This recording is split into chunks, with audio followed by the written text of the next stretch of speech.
Passport দেওয়ার ক্ষেত্রে police ভেরিফিকেশনের বিধান বাতিল করেছে সরকার। এই নিয়ে প্রধান উপদেষ্টা অধ্যাপক ডক্টর মোহাম্মদ ইউনূস বলেছেন, পাসপোর্ট পাওয়া নাগরিক অধিকার। রবিবার সকালে প্রধান উপদেষ্টা তার কার্যালয়ের শাপলা হলে 3 দিনব্যাপী জেলা প্রশাসক সম্মেলন উদ্বোধন করে এসব কথা বলেন। তিনি আরও বলেন, এই মুহূর্তে বড় চ্যালেঞ্জ হলো আইনশৃঙ্খলা পরিস্থিতি স্বাভাবিক রাখা। এ সময় অনলাইনে সরকারি সেবা মানুষের কাছে পৌঁছে দিতে জেলা প্রশাসকদের আহ্বান জানান তিনি। আরও জানাচ্ছেন নুরনবী সরকার। জেলা প্রশাসনের কার্যপদ্ধতি প্রধান উপদেষ্টার কার্যালয়ে জেলা প্রশাসক সম্মেলনের উদ্বোধন করেন প্রধান উপদেষ্টা।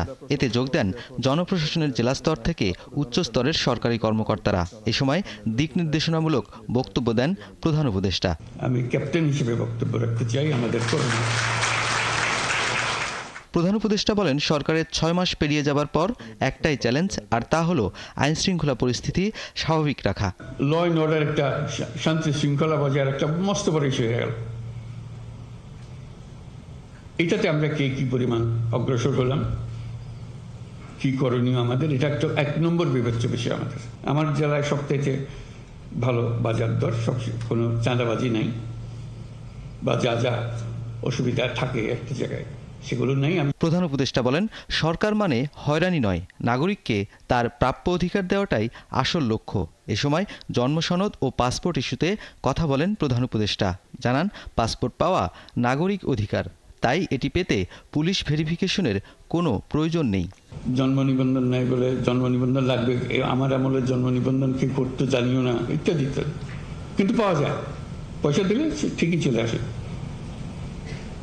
পয়সা দিলে যখন ঠিকই চলে আসে, তাহলে পয়সা না দিলেও আসার কথা।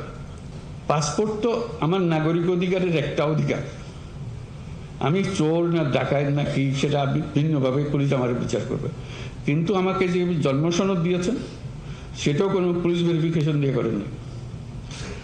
আমাকে এনআইডি দিয়েছেন, সেটাও কোনো পুলিশ ভেরিফিকেশনের জন্য অপেক্ষা করতে হয় না। নাগরিক হিসাবে পেয়েছি, এই দেশের নাগরিক। পাসপোর্টও এই দেশের নাগরিকের একটা পরিচয়পত্র। এখানে পুলিশ ভেরিফিকেশন কোনো লাগবে।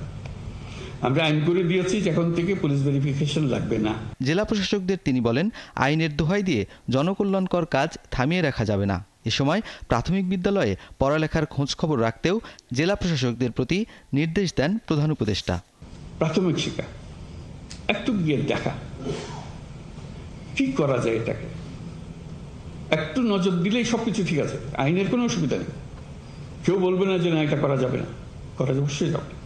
কারো রক্তচক্ষুকে ভয় পেয়ে কাজ থেকে বিরত থাকার দরকার নেই বলেও মন্তব্য করেন প্রধান উপদেষ্টা। ওই যে অবদানটা হয়েছে সেটা নুরনবী সরকার, 71, ঢাকা।